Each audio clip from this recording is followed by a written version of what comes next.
say Yo. Wait, you Hold on. you did what?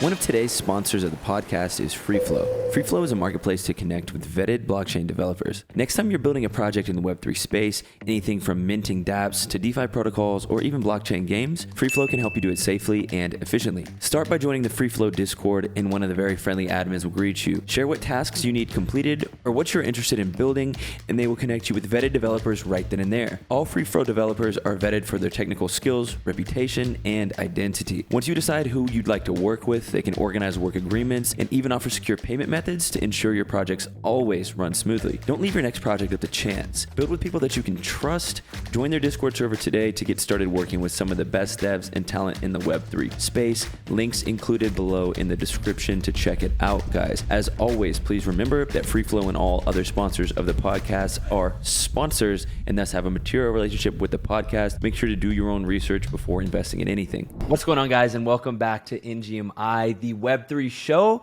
aka the future #1 podcast in the world. I am joined today, as always, by my beautiful, sexy, and humble and funny co-host, K Money. K, what's going on, dude? What's going on, man? We'll get into it later. That's what's going on. Yeah, it's not good. It's not good. He's got some for us today. And with us today, we also have, maybe the biggest fraud in Web3, honestly. Name Threadguy, never seen him write a thread. Also, the best high school basketball player in Web3, and also somebody who I've gotten confused with in public on multiple occasions. People have walked up to me and said, "Hey, Threadguy, I got called." What I get called? I think I got called like Great Value Threadguy at the roast in Vegas. So me and this guy have a lot of history, dude. Thread, it's a pleasure to have you, bro. What's going on? Hey, it's a pleasure to be here, man. You know, champ, you're showing your age. Only the true OGs have ever read a Threadguy thread. But man, it's a pleasure to be here. Happy to be on, and happy we could finally make a time work. Hell Dude, yeah. I feel like we've been trying to get this episode going for a minute, and I'm glad it worked out now. Can I just ask you something real quick? Did you go to the barber for the podcast? No, there's a reason I have a hood on. And Okay, I knew right. I had to come correct, competing with two of the most handsome dudes in Web3. Couldn't get my cut in time, so I'm fresh out rocking the camo hoodie. Damn. Yeah. All right. Well, welcome back to the sexiest podcast in the world. Look, dude, Thread, I think there's a lot of stuff that we can cover today. You have been, I would say, omnipresent in NFT Twitter for the past 6 months or more. An absolute bear market grinder, you might say. And we'll have a little bit of discourse this episode actually about what grinding means and whether or not tweeting is grinding. But first, bro, to kick off this episode, I want to know what the fuck a Threadguy day looks like. Like, from when you wake up to when you go to sleep, what does that look like? What the fuck does a Threadguy day look like? It involves a lot of fucking mid tweets and a lot of time sitting in this basement. But no, for real, like I'm working full time now. I'm with Tally Labs and Jenkins the valet. So I'll wake up. I'm probably on a call like 9:30 in the morning, 2, 3, 4 hours of meetings during the day, and I'm full steam ahead on Twitter. Like I host at 1 p.m. right now, out of pocket with the infamous Alexander, everyone's favorite. And I've been hosting Monday, Wednesday, Friday now. We just did our second one the other day, and with Farouk and Deez has been on there. So getting busy with Twitter, getting busy with spaces, and doing regular work stuff. That's awesome. I had no idea that you even went to sleep, bro. I feel like I see those mid tweets like 24/7 on the timeline, bro. And the crazy thing is like I remember when I first, cause I joined crypto Twitter in like last August, like 2021, but I wasn't like super into it on the NFT side till like closer to like Thanksgiving of last year. And so I remember even from then on, like from then till fucking now, dude, like you've just always been present. You're like the person that like never left the hometown that swore he was gonna be like. I don't know how I feel about that one. Just swore he was gonna go to like the NFL, but like. Like the town knows and loves him, you know what I mean? And like little did we know you're gonna make your own fucking NFL, but like I don't even know. I don't know what you're doing right now. We can get into that. I love it though. Hey, I'll be honest, K Money, in this bear market, there isn't many places to go. But no, for real, like I feel like I've gotten the pleasure to watch you really grow from the beginning of Twitter to where it is now. And like I know you're famous on TikTok and you're a pro at this shit, but your come up on Twitter was really, really fun and like refreshing to watch, because I feel like you kind of paved a way for like people to come on with entertaining content and really take the funny approach. And it's really been fun to watch. That's awesome. The crazy thing is like I wouldn't have been able to do it the way I did it if it wasn't for like you two motherfuckers. You two fucking handsome doppelgangers, bro. I really don't think we look that alike at all. He's a little better looking. You know where I met Threadguy, K-Money, was in the fucking line for the Goblin Town event. Let's talk about that, Thread. Can you recount that night for me, man? Like, what do you remember about that night at NFT NYC? I remember a long ass line that I did not get into, and K Money dropping the funniest Twitter video of all time. Like, top crypto Twitter video bar none. Top 2, and it's not 2. I gotta give you your props for that, K Money. That was legendary. Are you referring to the photo of the visor? Yes. Dude, that was like the Web3 version of Britney Spears like shaving her head and like hitting a paparazzi's fucking house, like car with a fucking umbrella. Like that was me. Like what was that night like for you? Because I remember I saw you in line, and you know tensions were a little bit high. Like the line was long. Security it was just chaotic, bro. Just so fucking chaotic. I remember we were coming back from the Doodles event, and me and my camera guy at the time, we went to go film some content there, and then we ended up just accidentally getting hammered because we forgot to like eat, I think, that day. And so we looked at all the footage that we shot at the Doodles event, and none of it was usable because like we used like Mike didn't notice like the shutter. And so, like, dude, we're shooting at like 24 frames a second with like a 500 shutter or something, and like just like the content just looked like unusable. And so, yeah, it then went from like already being in like a drunken state to just like drunken, chaotic line, dealing with the line, and then trying to figure out how the fuck to get in, and then like them telling me to get through a back door, and then you eventually made it though, right? Yeah, I made it. The funniest thing though was like as I was like on the phone with him, and he's like, "Yo," he's like, "Get out of the line," and he's like, "Try to get to the front of the line." And I tried, and I was like, "I can't do it." And, like I was like trying to get to the front. Then he's like, "Okay," he's like, "Exit the line. I'll find a back door." And so like as I'm on the phone with him, he's like instructing me, like telling me what to do. Like I guess as I was like heading in the line, people on Twitter were just like, "Yo, K Money thinks he's better than us. Like he doesn't want to wait in a line." And I was like, "Bro, like they were telling me what to do. Like fuck." But yeah. I mean, yeah. Did you get in? Bro, I didn't get in. And you know, I went to I think it's Illuminati is the other project. Went to that event, tried to get in, got an ID snapped, and got in the Uber, went to Goblin Town, and it didn't work out. Like I think some people got in, but I probably stood in line for an hour and a half, and I was like, "This isn't worth it." Like I do not want to be here. Let it be known for the viewers of this podcast that like 99% of the top mutants in the space are underage, bro. Like Menace can't go anywhere. Threadguy can't go anywhere. They can't do shit, bro. Like and I want to bring my mutants places, right? I go to LA. I want Menace to come to where this motherfucker was scared to go into a restaurant. Right, guy?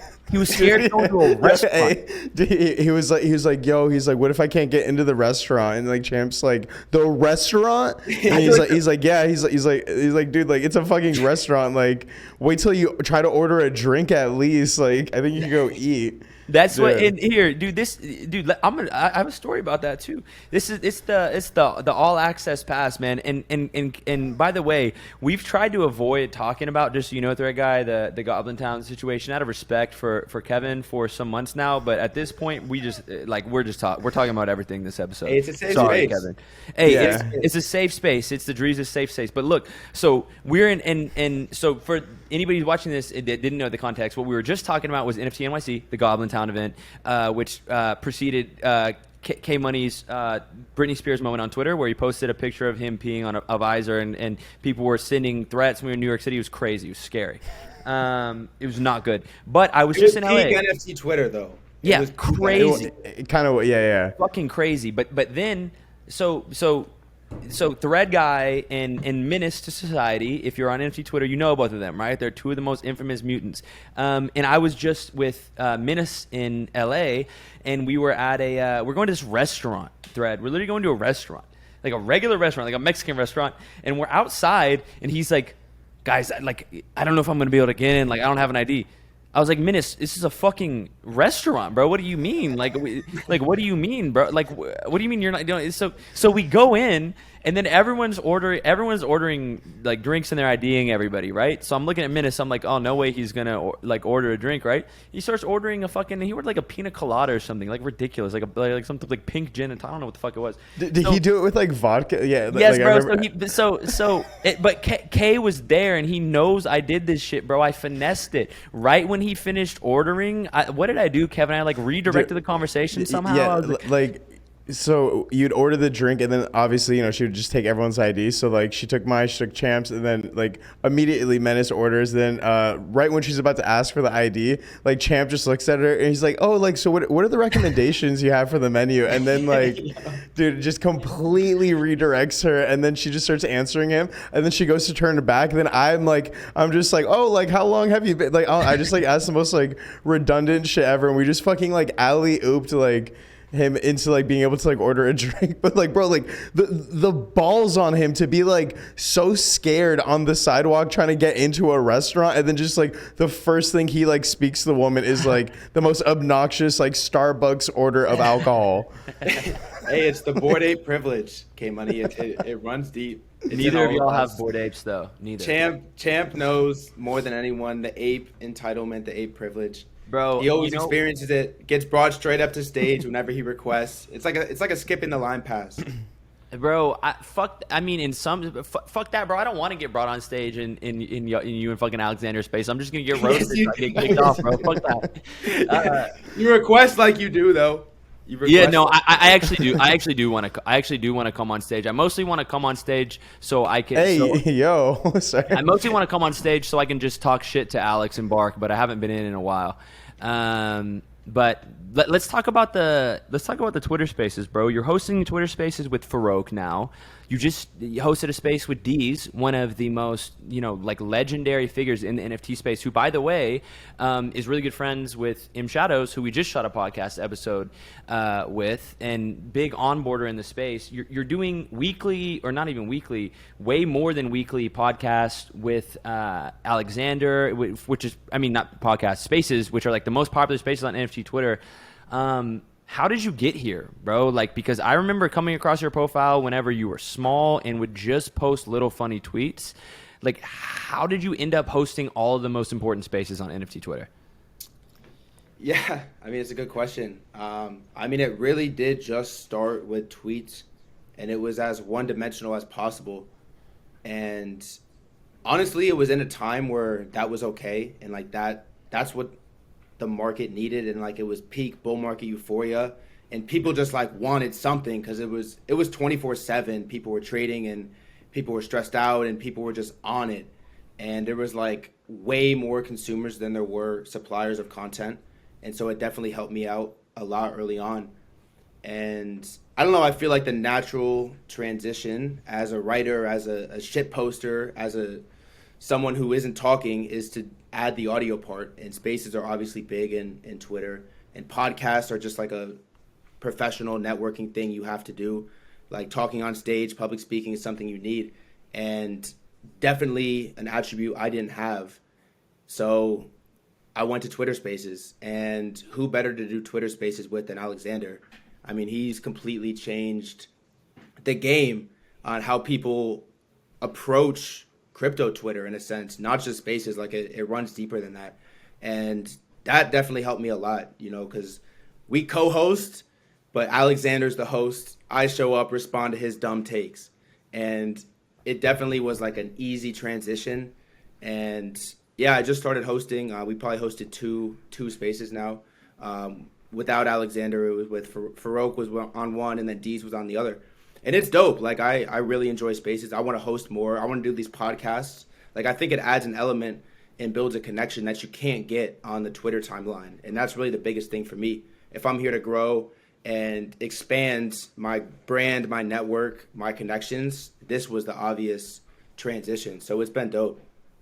Yeah, dude. Social live audio is like hands down it was the most slept on asset for so long, and then like I think like the past 6 months, like Spaces just fucking like completely took off. And the thing I find really interesting is like I remember when I first got into like when K Money first became a thing, and like I was like getting invited to go to like different spaces and things like that.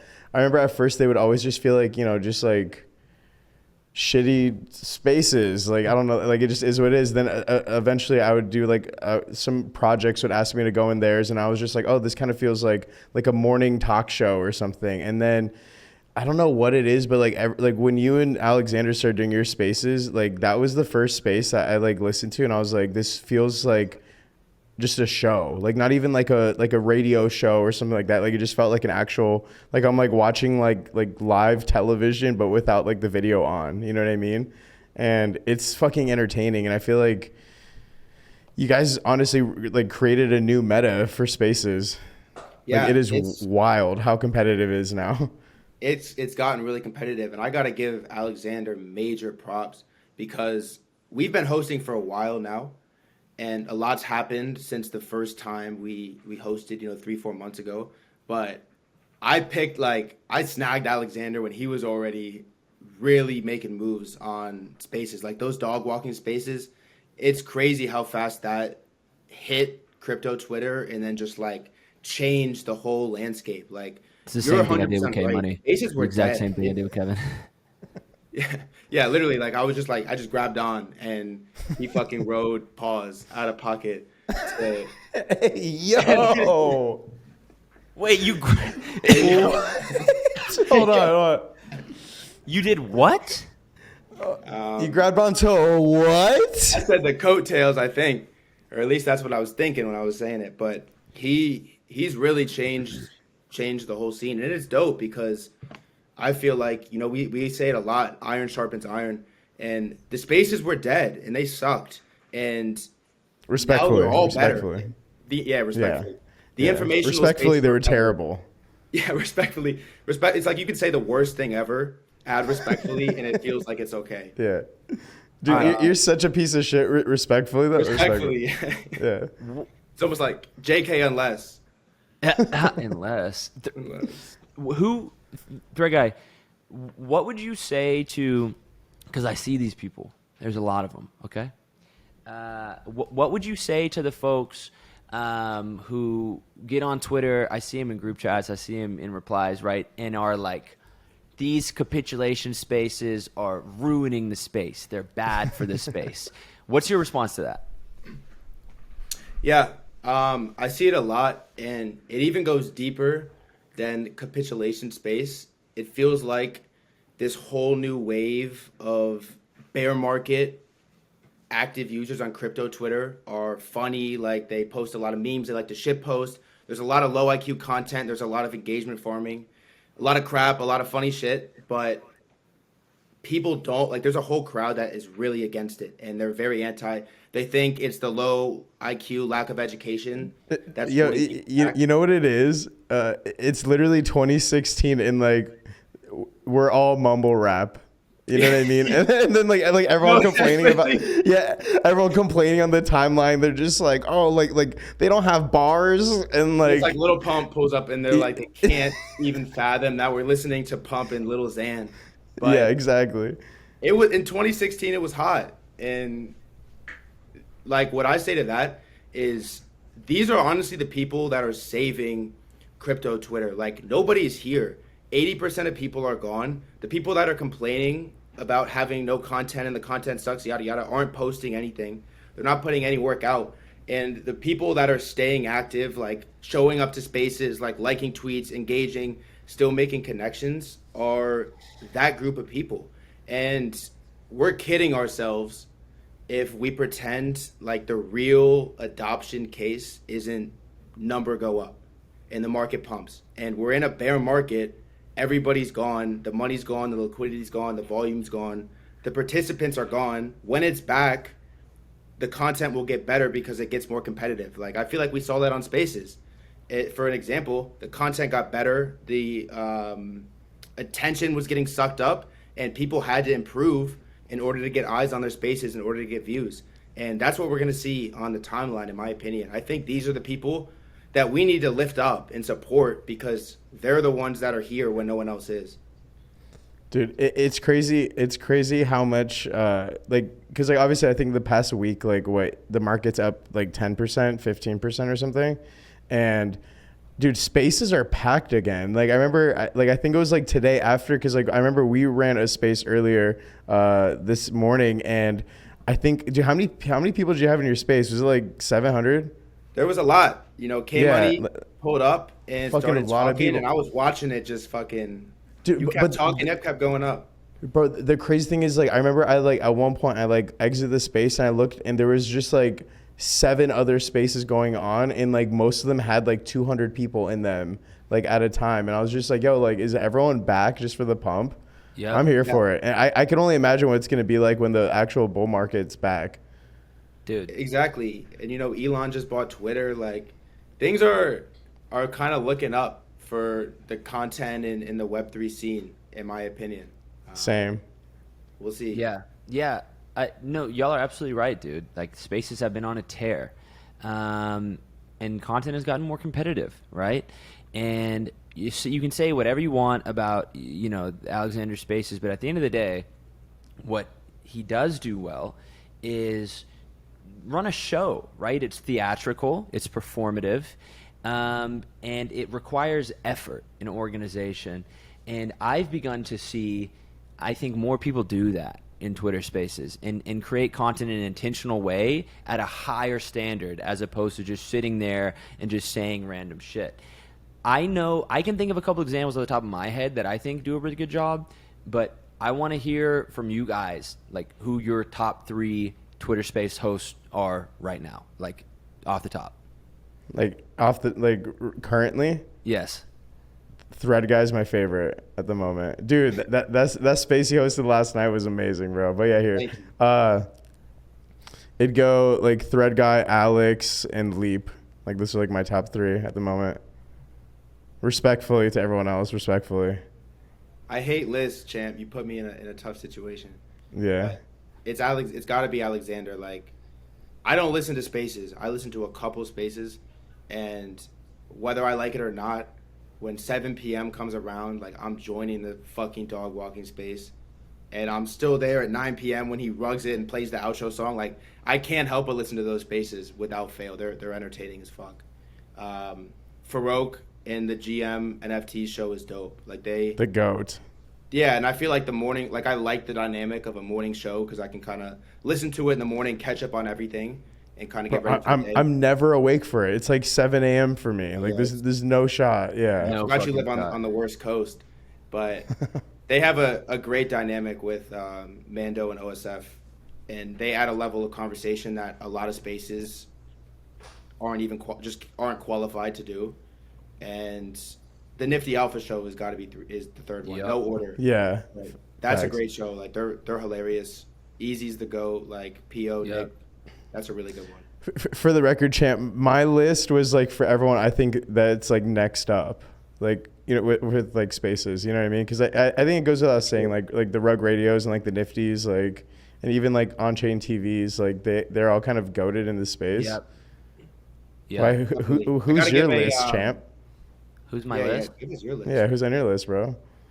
Leap is probably my favorite host, bar none. He's I fucking amazing. love Leap. I really like Threadguy, and I really like King Fud. Actually, I think King Fud is hilarious. King Fud's amazing. I actually King think Fud is so underrated. I think King Fud is. This is not me throwing shade. I think King Fud is significantly funnier than Alex. I think King Fud is fucking hilarious, and because I met him, it's because I met him in person, dude. Thread, if you could, Really? Dude, he was How was fucking that? he's hilarious, bro. He hosted hilarious. the roast. He's hilarious. a comedian. Yeah, he's exactly the same in person. Dude is the most natural comedian of all time. Him and Fudrick are the hands down the funniest people in this space. Fudrick, but hilarious. Yo, champ, what I will say to you though is like, you don't like maybe like Alex doesn't need to be funnier than Fud because like that's not his role. You know what I mean? It's not like I just hate that like, oh, like this person's funnier, like, but it's like, dude, like Alex is like a showrunner. He's like a Alex is incredible, bro. I that's why I preface it by saying yeah, you're right. I shouldn't even compare them, right? I think I lump all those guys into like S tier, right? All of y'all that host spaces together. Fudd, Alexander, and you, I think, are all really good at it. And there's some other folks that I like really enjoy that run like shout out Scrub Radio. Yeah, shout out Scrub Radio. Yeah, shout out to Web3. Shout out to Web3 Exposed. Shout out to all those guys. Rug Radio is obviously like they don't need a shout out for me. Shout out Hermes has been hosting some dope spaces. Oh yeah, facts. Yeah, I'm really like. Dude, I feel like everyone's doing a space now. Everyone is. Even I'm finally really like delving deeper into. I think it's good though. I think it's good because it's important. Like the conversations that happen on spaces, even in the ones that people don't like, it just by nature, by default, raises the level of the conversations we can have and the knowledge people share. Like I think spaces are important for people to participate in at least a little bit. Yeah, facts. It's like the town hall. It's where everyone can go and converse and just not feel like they're talking to a fucking avatar and a screen. You know what I mean? Like it's really needed. Yeah, and you gotta talk to people. You know, I'm in the basement. You know what I mean? You can't just you gotta touch grass every once in a while. If you're not gonna touch grass, you gotta hop on the space for 5 minutes. Dude, I feel like I deserve to be in a fucking basement. Like, so I gotta be honest with you guys. Right before this fucking podcast started, I got liquidated. On what? Dude, it's so embarrassing. Longing Doge at 20x leverage. So. That's tough. Yeah, are you still trading at all? First of all, my condolences, K-Money. That's a tough trade. Thank you. Good Yeah. to see it honestly feels like that should be pumping right now. I don't know. It did. I got into the position today, and I put in like I think like $2,000 at like 20x like leverage, and then I immediately was up $500 within 5 minutes. And then I was like, yeah. And then from there, like I guess I got liquidated. I wasn't paying attention. Are you actively trading? No, I just wanted to feel something. Dude, I hold up. Champ is so disappointed. Hold up. I don't know. Have you ever not gotten liquidated on a trade, bro? Yeah. But then like I usually end up taking the profits from that and like doing another trade. And I get liquidated on that one, you know? Bro, we were literally at Thread. We were at 8 Fest. We're in the middle of a concert, and I look over, and it's Kevin holding his phone up like this with a fucking notification from Binance that he just got liquidated mid-concert, bro. And guess what? And check this out. Last time I went to LA, guess what happened? He got fucking liquidated. And again, bro, it's constant, dude. I've never met someone who gets liquidated so much in my life, dude, bro. I didn't know you had to pay attention when you trade, bro. I just want to fucking, set it and forget it at 20x leverage. Yeah, like, just dollar cost average and leverage trades. Yeah, perfect. But yeah, are you still trading these days? What's your vibe like? Because like I know obviously you're like putting out a lot more content, and I feel like it's when you're a creator and you're creating content in this space, sometimes it's hard to participate as much in the space, you know? It is. No, it definitely is. And on top of the market we're unfortunately in, it's tough. I have not been trading a lot. Like I haven't been touching crypto, and I've been trading NFTs a little bit here and there, buying a few things, selling a few things, but I'm sending mid tweets way more than I'm losing money on NFTs, which is a nice change of pace. It genuinely is. So we'll see. Like I bought some stupid Reddit NFTs at the top. Well, actually, I got in early, made a lot, spent all my profits buying the top, and now we're here. So, you can never take a win and just run with it. But we'll see. Like I want to trade, but we'll see what happens. Dude, I was really excited about the whole Reddit thing, but now that Elon is going like just fucking balls to the wall with Twitter, I don't give a shit about Reddit at all anymore. I feel like Do you guys that feel the kind of same? sucked out a lot of the excitement. Pause. But the Reddit thing, yeah. The Reddit Bro, thing. you don't have to say it after that one, bro. You don't have to say it so much. I like got in a habit of saying it. Now I just keep. Dude, I'm like looking for ways to say it. Yeah, like subconsciously because you have a habit of like saying pause. It's like you're just creating new scenarios for you to say pause. Yeah, I know. You don't have to. I never say that shit, bro. I just say it, man. I'm not saying pause, especially on the show, bro. I'm gonna just. Yeah, I'm not gonna get on your ass about that. What'd you say? Like it's shit like that. It's like, what am I supposed to do? Just bite But- my tongue? But Yeah. the Reddit NFTs, I think it's really exciting to see that, particularly for Reddit, which was literally the most toxic wasteland towards NFTs, like the most negative, just bad place to talk about NFTs. Like if you even uttered the word non or fungible, like you just got chased out of town. And the fact that they were able to introduce them as literally a Trojan horse, and it played out the exact same way without using the words NFT, without using the word crypto or fungible or blockchain or wallet.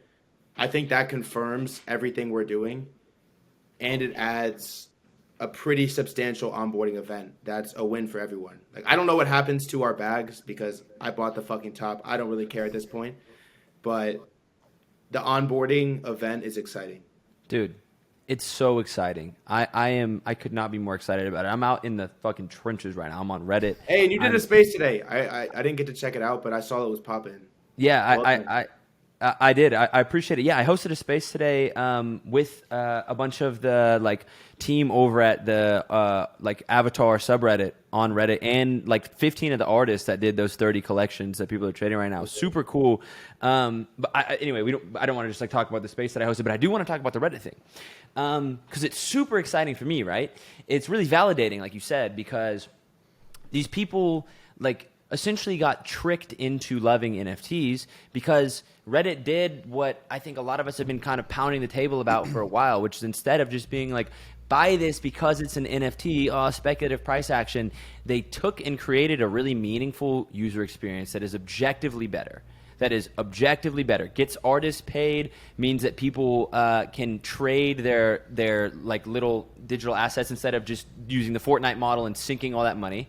And now these people are, and then it's like, oh, by the way, this is powered by NFTs. And it's like, oh, and I see these Redditors answering, I've asked like, did this change your opinion on NFTs? And they're like, yeah, because Reddit NFTs are actually good because da-da-da-da. And every single time, it's the funniest thing. The reasons that they give are literally the exact same reasons that you and I and Kevin love NFTs, but they've only ever been exposed to like the clickbait articles about how it's like, this evil technology here to ruin the world. And I think that someone like you is going to be critical in whatever onboarding event that we have, right? Have you been going and spending time on Reddit, and have you been sort of keeping up with this whole narrative other than buying the top of the pump? Yeah, I think you make some great points. You're absolutely right. And yeah, 100%. I mean, I want to say this really popped off and went crazy on Monday. And we went straight like Monday when I hosted Out of Pocket with Alexander, and we had Fatty Bags, a bunch of artists came on like right Fatty's in the dope. middle. It was pretty euphoric. Like Monday was like one of the most exciting days for me in a while, because it was euphoric. Like the energy was in the air, and everybody was feeling it. Like everyone kind of felt refreshed. Like people were coming back to Twitter. Wall Street Bets came on that out of pocket, and we probably went for like 3 hours just talking about Reddit NFTs. And then the next day, same thing. Like we got a bunch more artists. Things kind of slowed down, and we probably got like kind of similar to what you did. Had 10 artists come up, like talked about Reddit NFTs nonstop, and then I went on a Reddit Talks, which is like Twitter Spaces on Reddit with Wall Street Bets, which was pretty cool. Like they don't really talk about NFTs on their forum or their subreddit, but I was like, it's Wall Street Bets, like I gotta go on this. So that was dope, did that, and then Wednesday was probably all Reddit NFTs, and we haven't been talking about it as much, but I created an account. Like I've used Reddit, not a ton, created a new account, like joined some subreddits. I've been checking it out. Like I haven't been posting. I've been kind of approaching it. Like I'm new to Reddit. I might want to dabble in it. I'm just going to be a reply guy, scroll for fun on the sidelines for a little bit and see if I want to make a move, but I'm not doing a ton yet. But I saw you, Champ, got a subreddit for Champ's Only Pass, right? I made a couple, bro. Blink and you'll miss me cornering the entire market over there. Hey, I'm not missing any. I'm catching everything. I'm on it. I saw it. Pause. You'll probably do it fast. You could probably do it faster than me, man. I think you probably do. Maybe you do realize it. I feel like you don't even realize how good of a marketer you are for the space and these projects. You know, we don't have to talk about the art reveal. Obviously, that, you know, you couldn't help that with marketing. But you know, it is what it is. But I agree, man. And like it's been cool to see you guys jump over there. You talked to Wall Street Bets. You talked to Farouk. Who's like the craziest person that you've got to meet because of NFTs? Who's the craziest person I got to meet because of NFTs?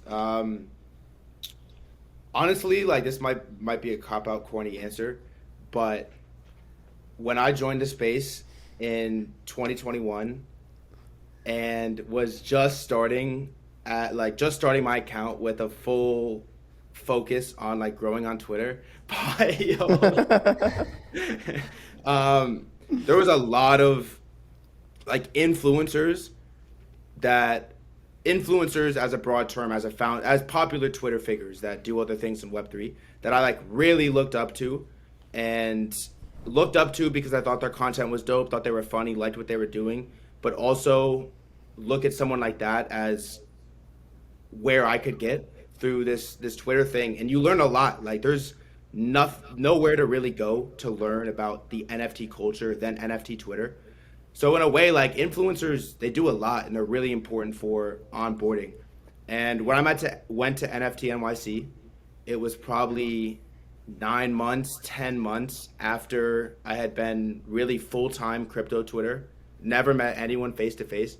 So like there was quite a few people that I met that was like really fucking cool just to meet them. Like it's like K Money's on the stage, but bro, I've been a K Money stan. That wasn't my answer, but I'm giving him a plug. But go. Like Nate Alex was someone that I really, really, really wanted to meet, and he's a fucking genius. Like I learned a ton from him, and it almost felt like I was meeting a celebrity when I met some of these people. Like Function was one of my first 100 followers, like deadass. Oh really? Function followed me like the first 50, and he probably had like 3K at the time. And if you were here, he always calls shit early, bro. He always calls good shit early. And I'll tell you what, he called the 100 tweets a day shit posting trend or meta, whatever, early. Like he was one of the first people to do that, where he's just like, he's a reply guy. Like he's tweeting every 10 minutes. Like he's not giving a fuck about the algorithm or whatever, just doing what he wants to do and throwing it in people's faces. And it really picked up, and like that was someone that I like was like, damn, this is like someone I really, really respect. Like felt the same way when I met Cross. Like shout out Cross, another Dude, LA shout out to Cross. So for me, like it was really NFT NYC is the craziest thing. But as far as like one individual person I've had a conversation with, I don't know. Who was yours? Mine? Yeah. Dude, probably fucking interviewing M Shadows 2 weeks ago. That was like my childhood idol, bro. We have Justin Roiland on a space tomorrow. That's wild. Like I saw. Hey, congratulations on that. I just Thank saw you. that. Thank you. That's wild. it's I don't know, man. I've had a lot of it just becomes normal. You know what I mean? Like I used to watch Elio Trade's YouTube videos every day. Elio Trade's paved the way for the type of content that I create now. We had him on the podcast. He's a friend of mine, right? I used to idolize folks like Jumpman, right? Like the Origins, the OG Alpha group that like paved the way for what I did. He's a friend of mine now. You know what I mean? Like people, it just happened so fast, man. It's cool to meet everybody. You know, you said it was really exciting to meet everybody at NFT NYC except for me, basically. But I'll tell you, I was excited to meet you, bro. Hey, champ, you're the first slide on my IG. If you go find my IG, you're the first slide, first picture. Bro, that was you It's look good in that pinned too. picture. I got that thing pinned there. Dude, hey, guess what? The Like pin pose. three people from Web3 texted me happy birthday, and 2 of them are on this fucking podcast right now. K Money, Threadguy, I remember that shit, bro. Threadguy actually is maybe I was giving him shit earlier. Like actually, I'm not gonna just give him too much love on the show. Like my favorite influencer, probably, bro. Good fucking person. Respect, bro. So it's amazing to meet you, man. I mean, dude. Kevin's fucking flew out to see Steve Aoki. Like, I don't know. This shit just happens. You know what I mean? And I mean, Yeah. like, I met Gordon at Ape Fest, and I was like that. It almost was like, oh shit, like that was Gordon. Then it was like, oh shit, like that was Gordon. Yeah, and it's like without Gordon Goner, it's like what would any of this be really? What would I mean? any So of this be? yeah, it's crazy because like obviously the space is so small, so it's like these small micro influencers in our small like niche space, they're just so fucking monumental and they hold so much weight to them. It's fucking crazy because like, and that's the beauty of the whole Web3 space, I guess, is that like the playing field is completely even. You know what I mean? Like we're all at the same level, and like meeting Steve Aoki, like that's how I was able to kind of understand that, or at least like that's like what he was like trying to explain to me, is that like he wanted, like he was just telling us that like we're like equals, and like I think like in Web3 like genuinely like all of us are equal, because like for the most part most people have the same amount of knowledge, the same amount of like experience in this space. Like I'm sure you could be like a gigabrain developer or something, but like I don't know, like I think if fucking I don't know, Gordon Ramsay was gonna come like make like get into like Web3 or something, like I'd probably know as much about, and I'd probably know a little bit more than Gordon Ramsay would, and then like I'm sure like he wouldn't fucking just OG me or something. I don't know. This is a terrible example. I'm really high. Also, shout out to weed, but yeah. Fuck. Gordon Ramsay, like one of my idols, bro. Just go ahead, Threadguy. No, I 100% hear you, and that's the beauty of it being so small. And it also like speaks volumes to how early we are, because like there's really, like when you think of like genuinely monumental Web3 figures, like there's not that many, right? In the big picture of like the world and the impact people in Web3 have had, like there isn't that many yet, because it's really just starting. And I think that is one of the most exciting parts for someone like us that's on the front lines, actively participating, actively building, like Champ, you're a founder, like actively playing a role in what pushes this shit forward, knowing that the North Star opportunity can literally be anything. Like there's so much upwards room, like it could literally be whatever the fuck you make it to be. Dude, it's just year one. Like it's just literally year one. Like Yeah, we I mean, play our cards right. Like you're fucking 3, year 4. Like we're coasting, you know. Yeah, like I think back to August 2021 when I started my Twitter account, which feels like, man, that feels like fucking ages ago. Like just how much has happened since then. But then I really zoom out and I'm like, how much has happened since then? Like not that much. Like how much has really happened for like the growth in like the development of the infrastructure in Web3 and in NFTs and it's like expansion of the technology, like what we can really do, like not that much has happened. Like I still can't hop on the PC and hop on like a Web3 game with NFTs and make money. Like you really can't. There isn't that much that has happened, and that's the crazy thing. Like to your point, year 3, year 4, year 5, like it's gonna get scary. It's scary hours out here. Yeah, dude. So talking about like year 3, 4, and 5, like what's your big picture? Like what's on your roadmap, bro? When roadmap reveal? That's like, I feel like it's always a hard question to answer, and then knowing how Web3 time works, like it's a exponentially difficult, hard question to answer. For me, like I really just want to see how far I can take this thing. Like what really started as just writing a couple threads on Twitter and some funny posts like turned into a platform, turned into a voice, turned into a job, turned into a spaces, turned on into guest appearance on the #1 podcast in Web3. And it happens fast. And in 3 to 5 years, like I really want to see how far can I push Threadguy? Like how far can I take what I'm trying to do here? Because I really feel like we're putting ourselves in a position by being here right now where the market is in the gutter to take this thing wherever we want. And, you know,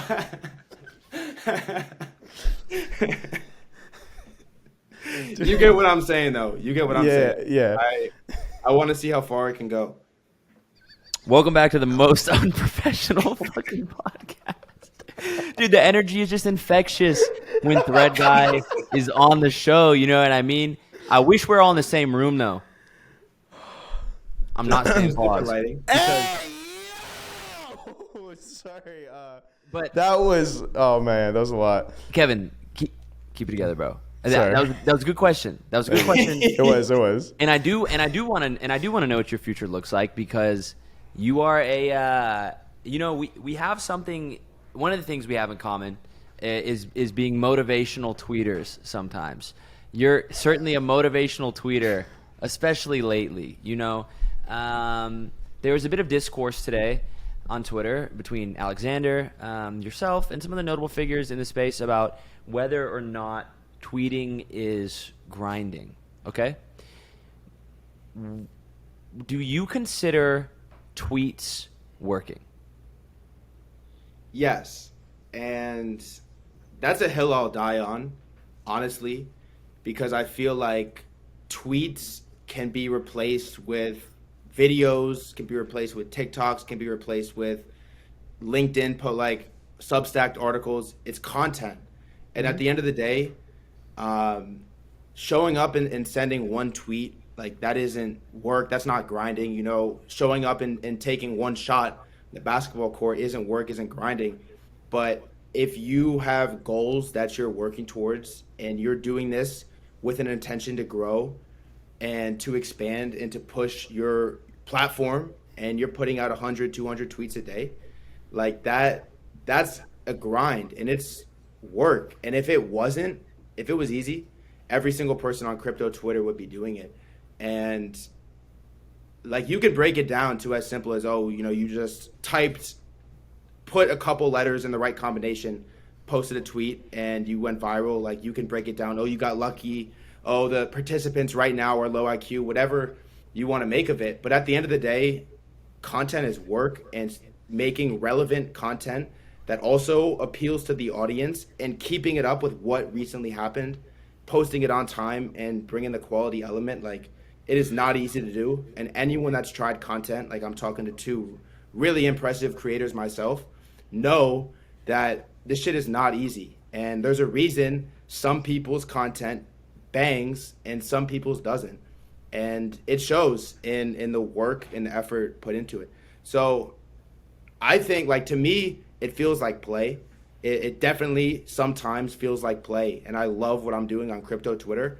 But I'd be lying if I told you there were days I woke up and I didn't feel like tweeting GM and didn't feel like replying to people and didn't feel like creating content and posting it and, you know, hearing negative feedback, like answering DMs, whatever it is. So it definitely is work. And I think the discipline really kicks in when you need it. Dude, you said that really well. I especially like the thing you said at the end about being a little bit transparent about how it's challenging some days. And I actually would really like to hear you and Kevin have a dialogue about that, because he I think can offer really good perspective on that. I'm being serious. I'm actually not fucking with you, Kay. But the one thing that I was going to say is that I think it is I think it's a more nuanced conversation, right, than it is or it isn't working, because I think it has a lot to do with what your intentions and your plans are, right? Like for you, tweeting is 100% work, because that's part of your job is brand building, right? As far as I know. And something that I think people forget about is I think people think in short term, right? But what is obviously a truth proven by folks like you, proven by all these people who have created a lot, like Kevin, who has hardly monetized anything on his Twitter, is that goodwill and good faith audience multiplies much faster than just trying to multiply your bank account, right? But as you do that, what you're doing is laying the groundwork for the ability, if you want to monetize at some point, because you've built relationships with thousands, tens of thousands, 100,000 of people who trust you and care about you, right? And what I mean by that is like Kevin, you've never, you know, really launched anything. You could launch an NFT project tomorrow and it would sell out without any marketing, because people would want to support you, right? And Notthreadguy, you are an amazing embodiment of that. A lot of these guys are really good embodiments of that. And I think to that degree, it is certainly work, because it's building an audience. But I think where I have an issue with some of it is that, like, I sometimes it feels a little bit aimless, right? And I see content. I think misery loves company to a degree, and there are individuals who are kind of screaming into a void and maybe not putting that much effort into their content, but they just sort of reaffirm this echo chamber, like, hey, we're grinding. But it's like, you know what I mean? And that's not to belittle anybody. You don't have to have it all figured out up front, right? You can just want to grow an audience, right, and not know what you want to do with it. That's actually, I'd say, a good thing, to not have immediate intentions of monetizing. But I would just... I like having discussion about it, because I think it's an opportunity to encourage people to be sort of intentional about what audience they're curating, right? And like, what am I really trying to do with that content? Because once you think about that, I think it makes it a lot easier to grow. You're a good example. Kevin's a good example. And I don't know. That was an awesome answer, man. I appreciate that. I think you made a good point about the aim, because that's important. And I absolutely agree with you. Especially with crypto Twitter, you know, you're on there, you're laughing, you're talking to your friends. You can convince yourself that this time is valuable when you're really just using mindless scrolling social media time and you're not doing anything productive. There's definitely a balance there, and it can be a hard line to balance sometimes. Like, I definitely get lost, and it will just be, you know, mindlessly in DMs talking to people, or just scrolling on the timeline, doom scrolling, really not getting anything done. But what I'll say, just on the broad topic, is I think there's a whole group that almost gets angry about the topic and feels so strongly that Twitter is not work. And what I say is I think they're kidding themselves, because ultimately we're all playing an infinite game.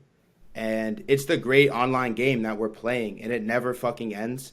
And it's always happening. And one tweet that goes viral opens a door to a DM that might open a door to a Discord invite where you meet someone that knows someone that gets you a job interview, that gets you, you know what I mean? Like, it never ends. And what I've experienced on Twitter is the more time you spend on it, the more opportunities naturally come, and the better chances that you meet some crazy person that can change your life. And it happens, and that's part of it. And I feel like it's it's an infinite game. Like we're all playing an infinite game in Web3. Like, do you feel that? 100%, dude. I mean, I love hearing you talk about like playing an infinite game in this space because you literally created a job title, right?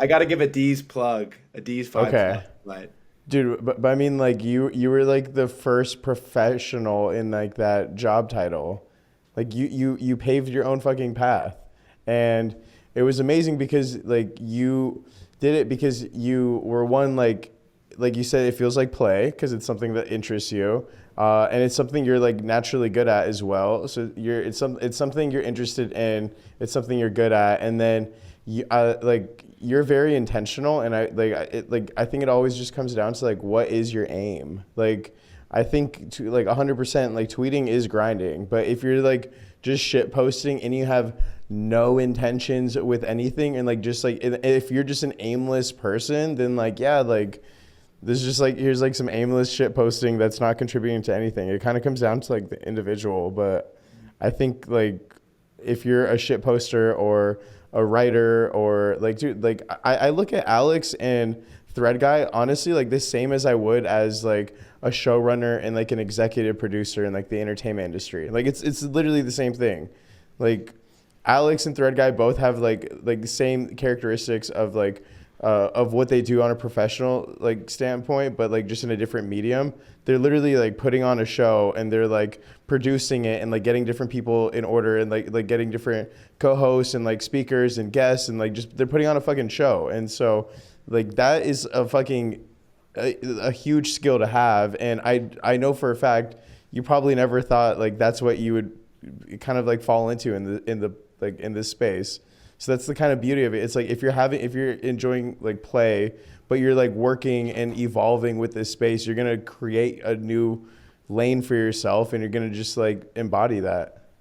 yeah, and I think like opportunities and turns pop up that at least for me that I never imagined would. Like at the beginning, I thought Twitter threads was gonna be what really blew up my platform. And in a sense it did. Like it played its role and did exactly what I needed it to do. You're But like lack thereof. Like, yeah, exactly. You're But one fucking it was almost thread. like a boost, like a stepping stone that I used to jump off and go do what I wanted to do. But like the audio public speaking part was not something I expect. Like I hate this. I love being on the podcast, love talking to you guys, but like the face to face like recorded space, recorded podcast, like I do not like doing it at all. Are you an But introvert? I would say I'm somewhere in the middle. Like I would tell you this, Web3 and what I've been doing here has definitely made me more introverted and a lot more just like because I feel like I get the best work done when I keep to myself and I need to focus. You know, I get distracted easily, and when I can really lock in, it works best for me. So I kind of keep that flow. But I never expected it to happen like this. But I love doing it, and I've definitely found love and appreciation for Twitter Spaces that has kind of added or began to add another angle to what I can do that I never thought I would get out of Twitter. Yeah, yeah. It's funny you say that because I think Web3 has made me a little bit more introverted too. I'm someone who by nature is like super extrovert, and I think it comes through to a degree on camera. But it's like, dude, I've literally been inside working for like I barely leave the house. You know what I mean?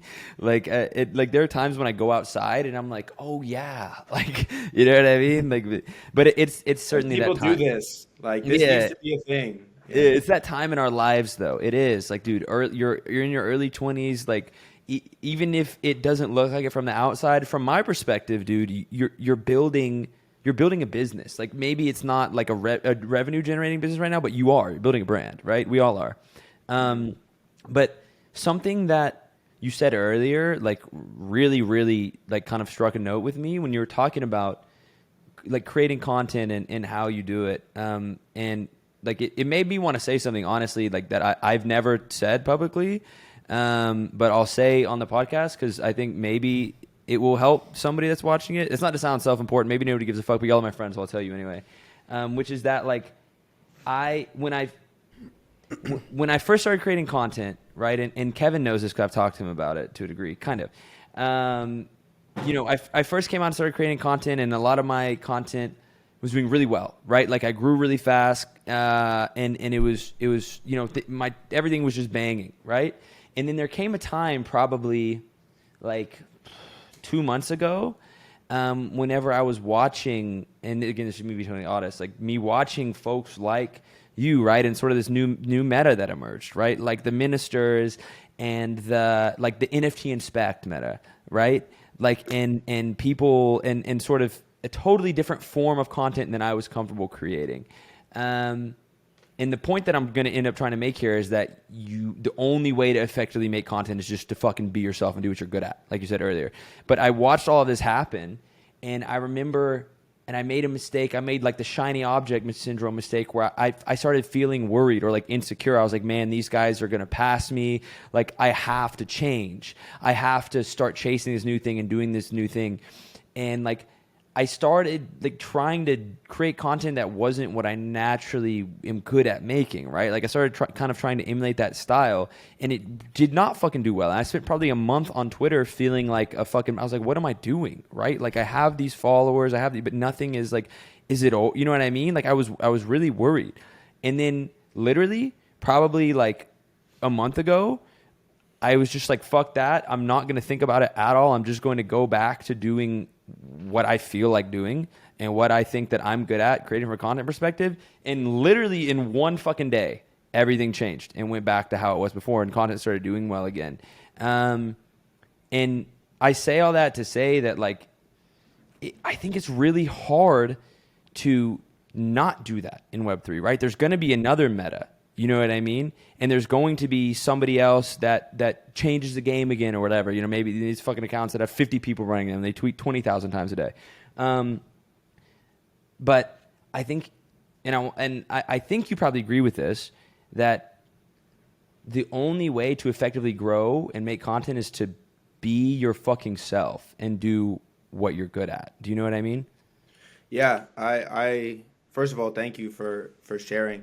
Because I think we all feel that, and I feel that. I mean, shit, 3 days ago when Reddit came out, I'm waking up all like anxiously scrolling Reddit, like, oh shit, do I gotta go back to Threads? Like, do I have to learn how to transform for Reddit? Like, they got 3 million users, they're gonna come like, definitely that's thoughts that I get like nonstop, and it's hard to balance it, and I'm pretty new to it still, and it's kind of, I'm still trying to learn like, okay, this is normal. Like, content is literally never ending. Like, this having a platform and speaking daily, like, the best part about it is nobody cares. They just want to hear what you're going to say next. But the worst part about it is nobody cares.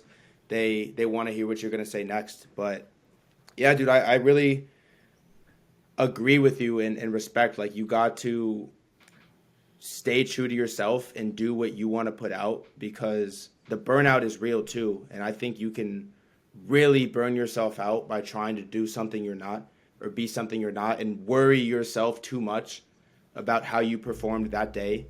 Because at the end of the day, like, if you're making content that you like and you are working on it and making it better, and you know you're in the right path, like, that's all you can really ask for from a content perspective. 100%, man. Dude, the fucking GOAT, bro. Thank you for being like one of the first people to just show love. Like when I would start like making like comedy videos and like Web3, you were like one of the most like supportive people ever. Like honestly, both of you. So thank you for doing what you do. Thank you for. I feel like I'm like on just like looking at the both. If I look at you guys cross-eyed right now, like I feel like I'm kind of just talking like the same entity. So I'm just gonna be cross-eyed on camera. Yeah, man. So I just like really, that hurts.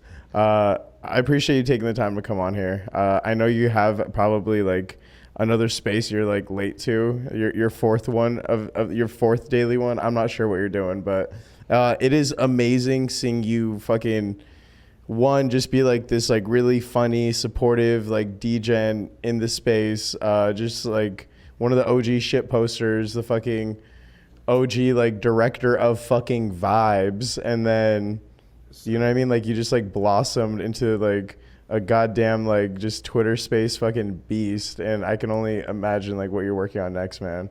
So it's a fucking pleasure, and you're welcome anytime to come back on, man. Please. Oh, thank you, and yeah, Kevin, like I respect you. Damn, Kevin, we're getting personal. Oh shit! Oh shit!